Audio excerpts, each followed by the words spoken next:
Radio Claret América presenta Sediento de ti, la palabra, fuente de vida, con el sacerdote misionero claretiano Tony Díaz. Reflexiones diarias del Evangelio. Aquí iniciamos.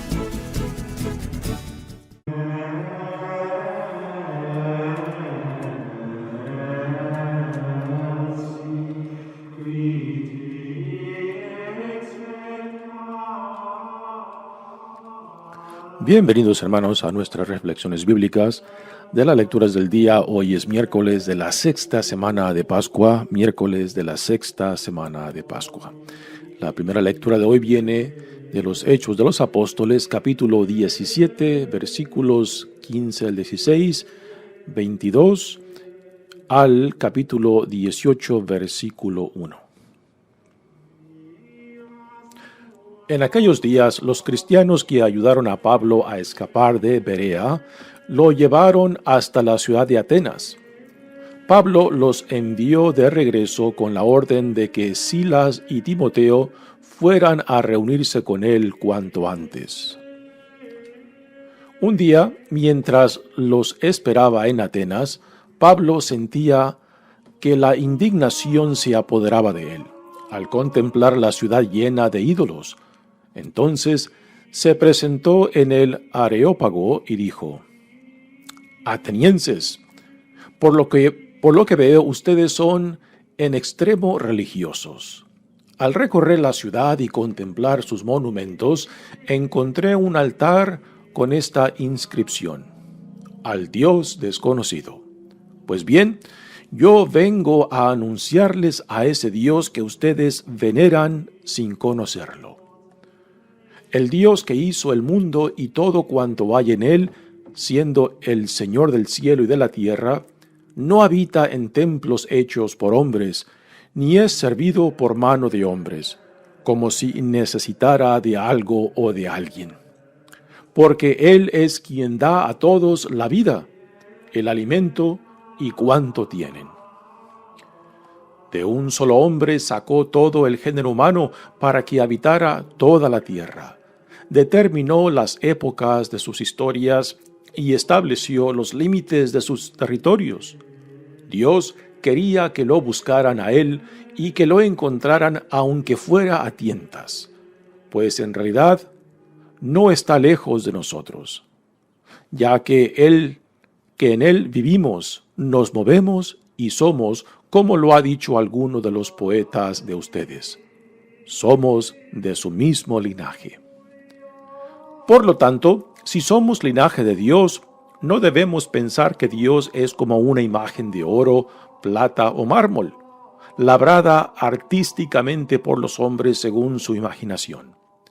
Dios no tomó en cuenta la ignorancia de la gente en tiempos pasados, pues ahora quiere que todos los hombres se conviertan porque tiene determinado un día en el cual ha de juzgar al universo con justicia, por medio de un hombre designado por él. Y ha dado a todos la prueba de esto, resucitándolo de entre los muertos.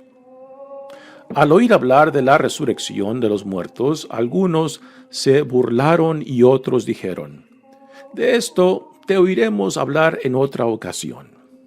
Entonces Pablo se retiró. Sin embargo, algunos se adhirieron a él y creyeron. Entre ellos se contaba Dionisio, el Areopagita, una mujer que se llamaba Dámaris, y algunos más. Después de esto, Pablo salió de Atenas y se fue a Corinto. Palabra de Dios. El salmo responsorial es el Salmo 148 y el responsorio es: la gloria del Señor sobrepasa cielo y tierra. Aleluya. La gloria del Señor sobrepasa cielo y tierra. Aleluya. Alaben al Señor en las alturas, alábenlo en el cielo, que alaben al Señor todos sus ángeles, celestiales ejércitos. reyes y pueblos todos de la tierra, gobernantes y jueces de este mundo, hombres, mujeres, jóvenes y ancianos, alaben al Señor y denle culto. El nombre del Señor alaben todos, pues su nombre es excelso, su gloria sobrepasa cielo y tierra, y ha hecho fuerte a su pueblo. Que alaben al Señor todos sus fieles, los hijos de Israel, el pueblo que ha gozado siempre de familiaridad con Él. La gloria del Señor sobrepasa cielo y tierra. Aleluya. El Evangelio de hoy viene de Juan, capítulo 16, versículos 12 al 15. En aquel tiempo, Jesús dijo a sus discípulos: Aún tengo muchas cosas que decirles, pero todavía no las pueden comprender. Pero cuando venga el Espíritu de la verdad, Él los irá guiando hasta la verdad plena, porque no hablará por su cuenta, sino que dirá lo que haya oído y les anunciará las cosas que van a suceder. Él me glorificará, porque primero recibirá de mí lo que les vaya comunicando. Todo lo que tiene el Padre es mío. Por eso he dicho que tomará de lo mío y se lo comunicará a ustedes. Palabra del Señor. Muy bien, demos comienzo a nuestra reflexión de las lecturas de hoy. Y en esta primera lectura continuamos con la segunda jornada misionera de Pablo.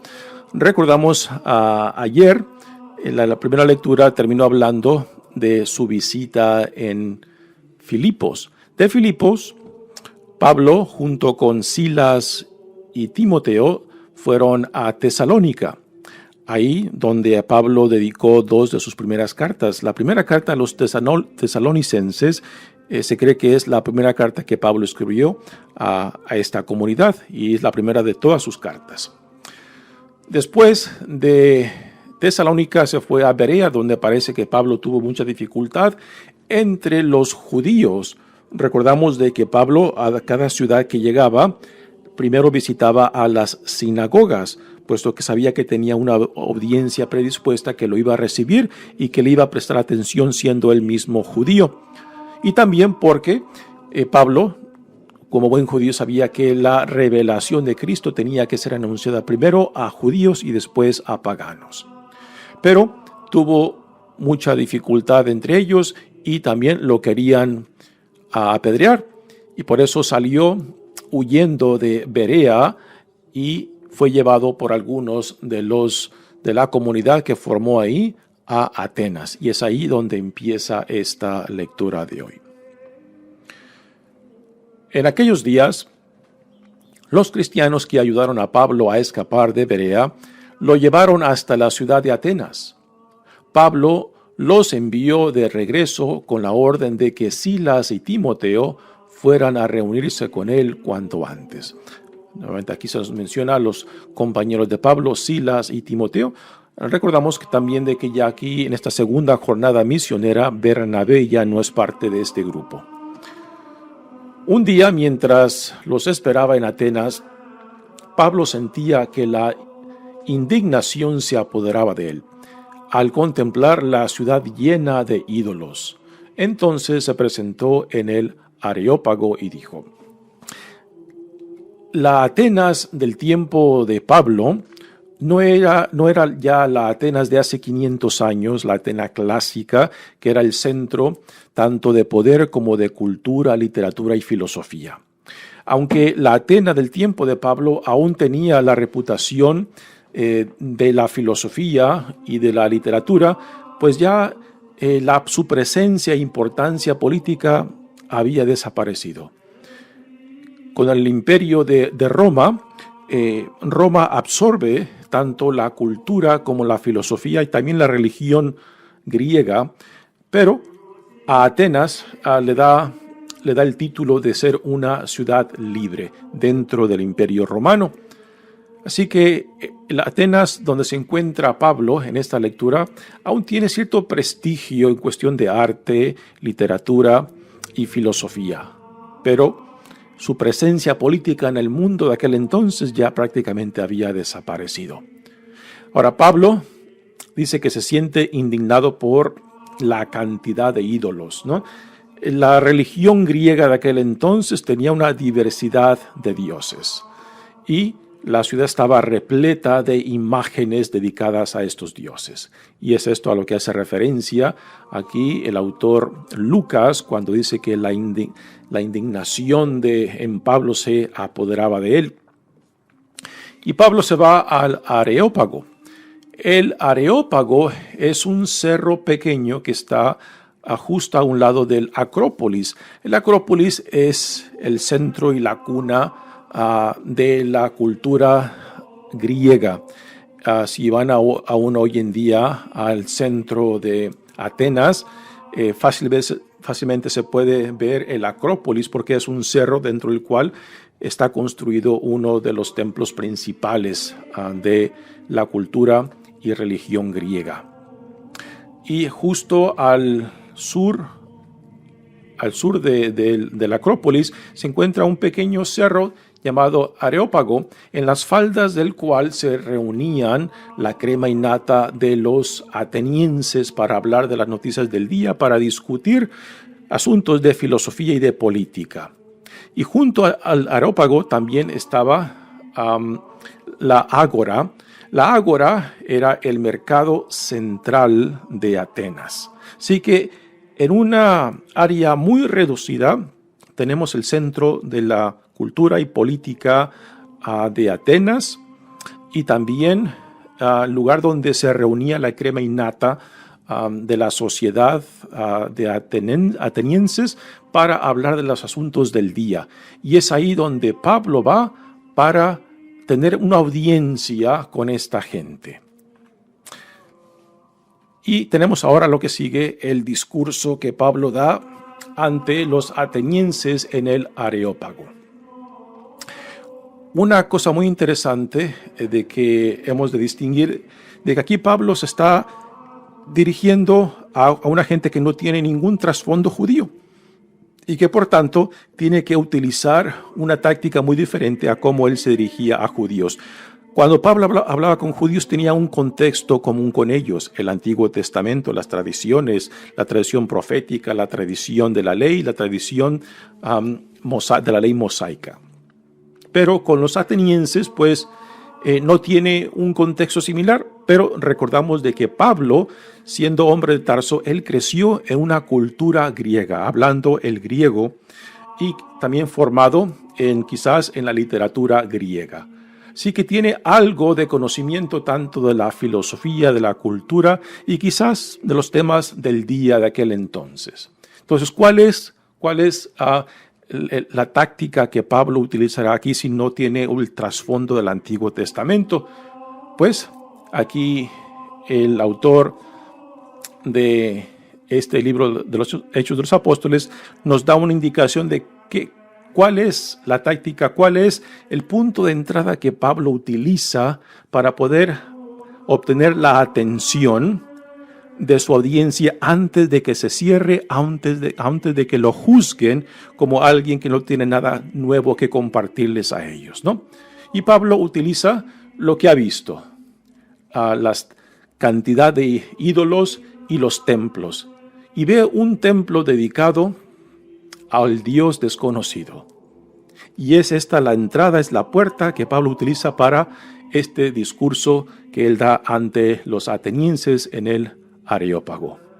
Dice: atenienses, por lo que veo, ustedes son en extremo religiosos. Aquí un punto muy importante, un detalle muy importante.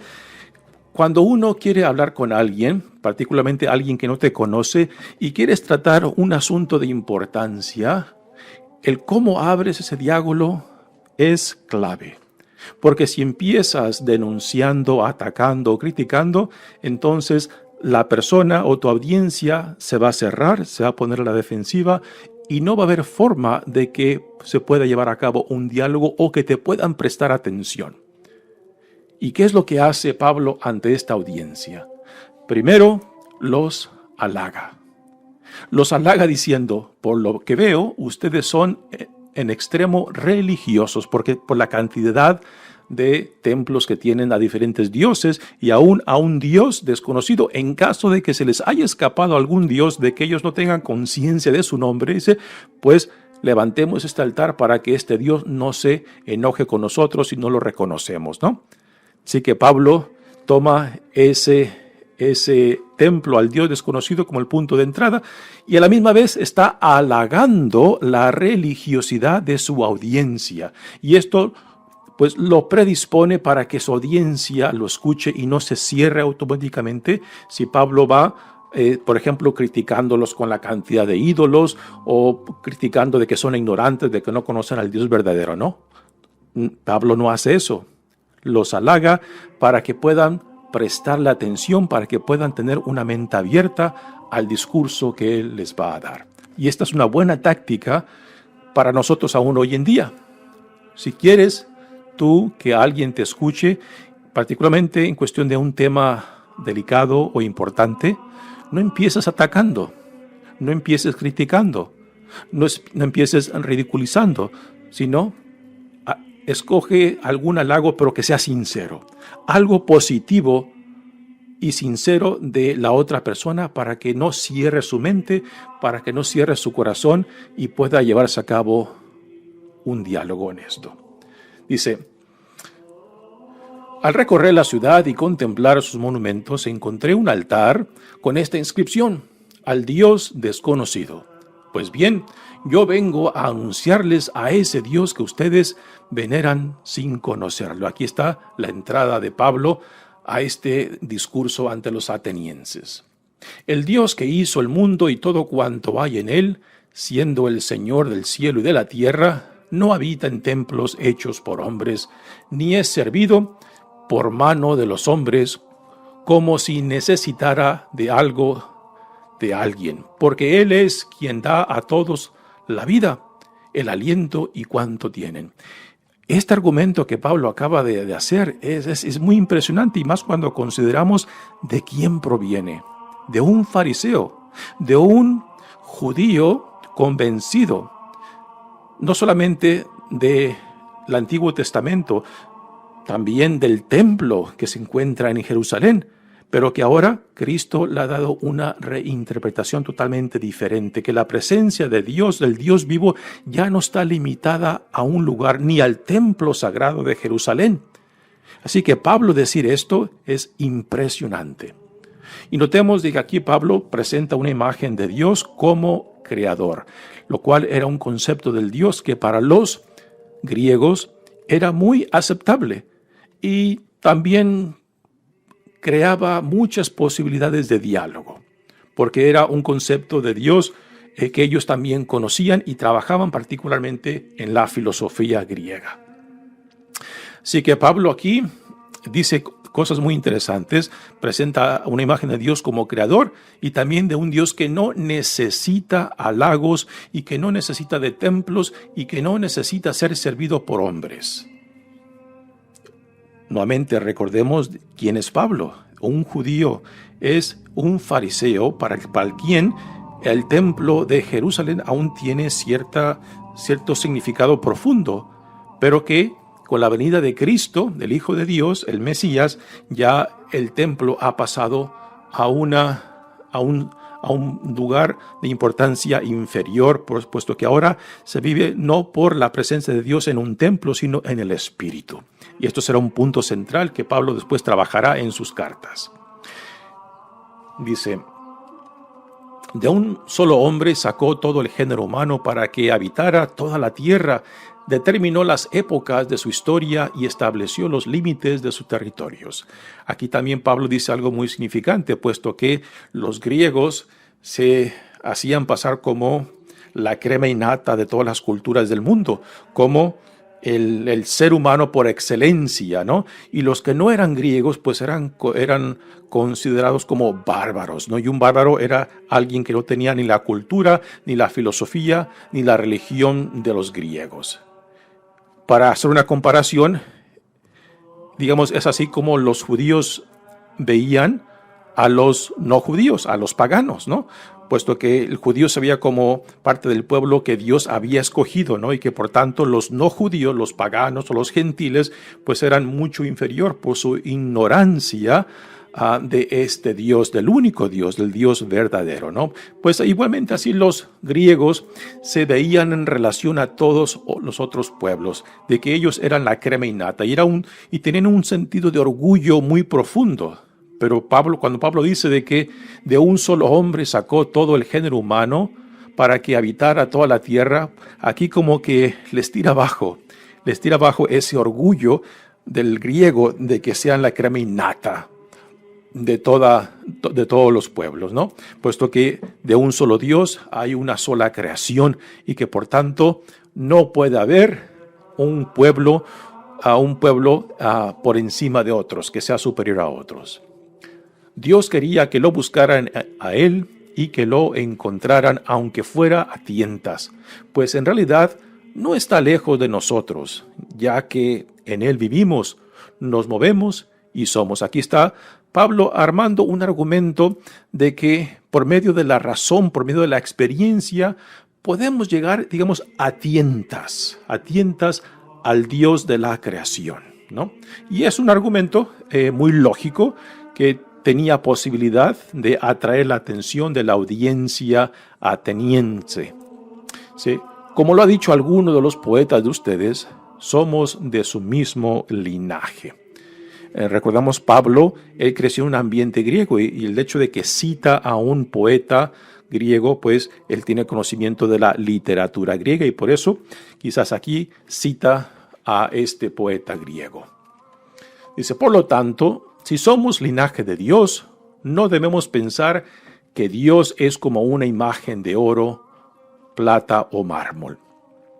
Aquí Pablo está ahora atacando directamente la presencia abundante de los ídolos, ¿no? De que para el griego la imagen del Dios era la representación del Dios mismo, ¿no? Pero si se aceptan de que somos de su mismo linaje, pues entonces al Dios no se le puede reducir al metal por más precioso que sea el oro, la plata o el mármol. Dios no puede ser reducido a algo físico, algo hecho por el hombre mismo, ¿no? Y aquí Pablo presenta una imagen de Dios que está por encima de lo creado. Dios es el creador. Así que Dios no puede reducirse a la materia que Dios mismo ha creado. Dios no tomó en cuenta la ignorancia de la gente en tiempos pasados, pues ahora quiere que todos los hombres se conviertan porque tiene determinado un día en el cual ha de juzgar al universo con justicia. Aquí ya Pablo introduce el tema de la conversión y por conversión se habla del tema de la metanoia. Ya en algunas otras veces les he compartido algo acerca del concepto de la conversión, de la metanoia, que no es simplemente un arrepentirse, lo cual es el primer paso dentro del concepto de la metanoia. El concepto de la metanoia es arrepentirse, reconocer que vivimos a oscuras, de que vivimos en contradicción y en rechazo y divididos de nuestro Señor y Dios. Y que el reconocer nuestra necesidad de ser perdonados, de ser reconciliados es el primer paso. El segundo paso es de pedirle a Dios la gracia para reorientar nuestras vidas hacia donde Dios nos llama. Y este es el segundo paso, ¿no? Así que el primer paso es el arrepentirse, el reconocer nuestra necesidad de perdón y de reconciliación. El segundo paso es de reorientar nuestras vidas hacia donde Dios en Cristo nos llama. Y es aquí a lo que hace referencia Pablo cuando dice, pues ahora quiere que todos los hombres se conviertan, porque tiene determinado un día en el cual ha de juzgar al universo con justicia. Y aquí, sin mencionar el nombre de Jesús, ya está introduciendo a Jesucristo, por medio de un hombre designado por él. No lo menciona por nombre, pero sabemos que está hablando de Jesucristo. Y ha dado a todos la prueba de esto. resucitándolo de entre los muertos.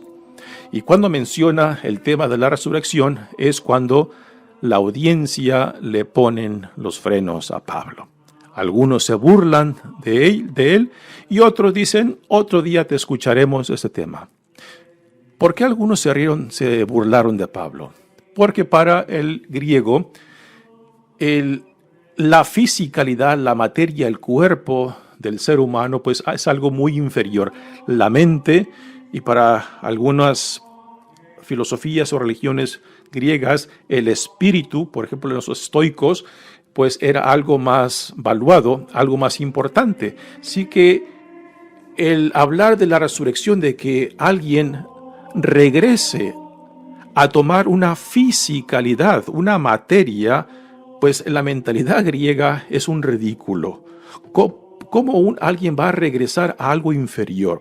¿Cómo va a retornar a tomar posesión de una situación que es inferior? O sea, la materia, el cuerpo, lo físico, ¿no? Así que por esa parte, los que se burlan de Pablo van por este camino, ¿no? De que la resurrección es algo ridículo porque ¿cómo alguien va a resucitar y retomar otra vez su esencia material, lo que es algo inferior a lo espiritual, a lo que es inferior a la mente, por ejemplo, la mente que no es algo físico, sino es algo más allá de lo material. Así que a Pablo, de cierta manera, le pusieron los frenos, algunos se burlaron y otros le pidieron que hablara de ese tema otro día. Podemos decir con cierta certeza de que esta presencia de Pablo en Atenas, pues fue hasta cierto punto un fracaso. No solamente por este discurso, sino porque no sabemos de comunidades que él haya formado en Atenas. Sabemos de las comunidades que formó en Filipos, en Tesalónica y después de Atenas en Corinto. Pero en sus cartas no nos habla de ninguna comunidad que él haya formado en Atenas.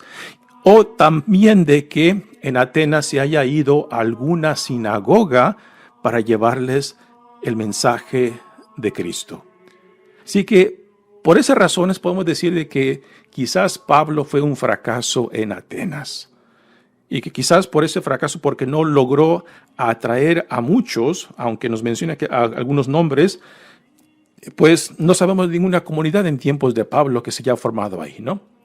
Así que Pablo, después de este discurso, algunos lo siguen. Aquí la lectura menciona a 2 de ellos. Al oír hablar de la resurrección de los muertos, algunos se burlaron y otros dijeron, de esto te oiremos hablar en otra ocasión. Entonces Pablo se retiró. Sin embargo, algunos se adhirieron a él y creyeron. Entre ellos se contaban Dionisio el Areopagita, una mujer que se llamaba Damaris y algunos más. Y después de esto, Pablo salió de Atenas y se fue a Corinto. Así que esta fue la experiencia de Pablo en Atenas. Parece que no tuvo mucho éxito, pero Dios después lo lanza a Corinto, donde después va a fundar una de las comunidades más importantes de la experiencia misionera de Pablo, a quien dedica varias cartas. Y que en esas cartas dedicadas a la comunidad de Corinto tenemos un cuerpo literario de Pablo que pasa a ser un cuerpo del Nuevo Testamento muy, muy importantes. Si no tuviéramos las cartas de Pablo dedicadas a la comunidad de Corinto, tendríamos un vacío muy grande dentro de la literatura del Nuevo Testamento. Muy bien, pasemos ahora al Evangelio de hoy, que viene de Juan. Nuevamente, el contexto es la última cena de Jesús con sus discípulos y este último discurso de despedida de Jesús a sus discípulos, preparándolo para su salida, o sea, su pasión, muerte, resurrección y ascensión a Dios Padre. Dice, en aquel tiempo Jesús dijo a sus discípulos, aún tengo muchas cosas que decirles, pero todavía no las pueden comprender, pero cuando venga el Espíritu de la verdad, Él los irá guiando hasta la verdad plena. Nuevamente aquí el tema del Espíritu Santo que Jesús enviará cuando Él regrese a Dios Padre para continuar la misión que Él ha compartido con ellos, ¿no? Y este Espíritu será enviado para que confirme todo cuanto Jesús ha compartido con ellos, también para que los consuele y los fortalezca y se lleve a cabo la misión que Dios en Jesucristo ha compartido con sus discípulos. Así que este Espíritu de la verdad será enviado para que continúe la misión que Jesús recibió del Padre, que Jesús compartió con sus discípulos y que ahora los discípulos tienen que compartir con el mundo. Porque no hablará por su cuenta, sino que dirá lo que haya oído y les anunciará las cosas que van a suceder. Él me glorificará porque primero recibirá de mí lo que les vaya comunicando. Aquí introduce un tema un poco diferente de lo que había dicho previamente Jesús, que el Espíritu recibirá de Él mismo, pero después clarifica estas palabras. Todo lo que tiene el Padre es mío. Por eso he dicho que tomará de lo mío y se lo comunicará a ustedes. Así que aquí hay una unidad completa entre Padre e Hijo e Espíritu Santo y ahora con sus discípulos. Que este Espíritu no solamente confirmará, sino también tomará tanto del Padre y del Hijo para darles una formación plena y también guiará a esta pequeña comunidad, la iglesia, para que sea luz, para que sea sacramento del reino entre nosotros. Muy bien, mi nombre es Padre Tony Díaz, misionero claretiano. Que Dios los bendiga. Radio Claret América presentó Sediento de ti, la palabra.